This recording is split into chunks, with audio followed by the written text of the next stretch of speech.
नमस्कार, SK9 येवला न्यूजमध्ये आपलं स्वागत आहे. आता आपण बातमी पाहणार आहोत निफाड तालुक्यातील मरळगोई खुर्द या ठिकाणी नव्याने बांधलेल्या विहिरीचे सिमेंट कॉन्क्रिटीकरणचे कठडे विहिरीमध्ये कोसळले आहे. शेतकऱ्याचं या 4 लाखांचं नुकसान झालं आहे. सततच्या मान्सूनपूर्व पावसाच्या पाण्यामुळे नव्याने बांधलेल्या विहिरीचे सिमेंट कॉन्क्रिटीकरणचे कठडे विहिरीमध्ये कोसळल्याची घटना नाशिकच्या निफाड तालुक्यातील मरळगोई येथे घडली आहे.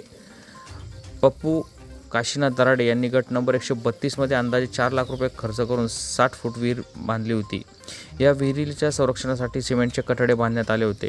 शनिवारी हे कठडे कोसळल्यानं शेतकऱ्याचं मोठं नुकसान झालं असून शासनाने पंचनामे करून नुकसान भरपाईची मागणी आता होत आहे. SK9 येवला न्यूजसाठी निफाड प्रतिनिधी योगेश सगर, निफाड. मेसर चंद्रशेखर दत्तात्रय शेंडे सराफ, विश्वासाची सर्वात जुनी परंपरा. येवले शहराच्या स्थापनेपासून प्रशस्त दालन, 916 हॉलमार्क अलंकार, नाविन्यपूर्ण व्हरायटी आणि गॅरंटीचं बिल. ठिकाण विठ्ठल मंदिर रोड, पाटील वाड्याजवळ, येवला.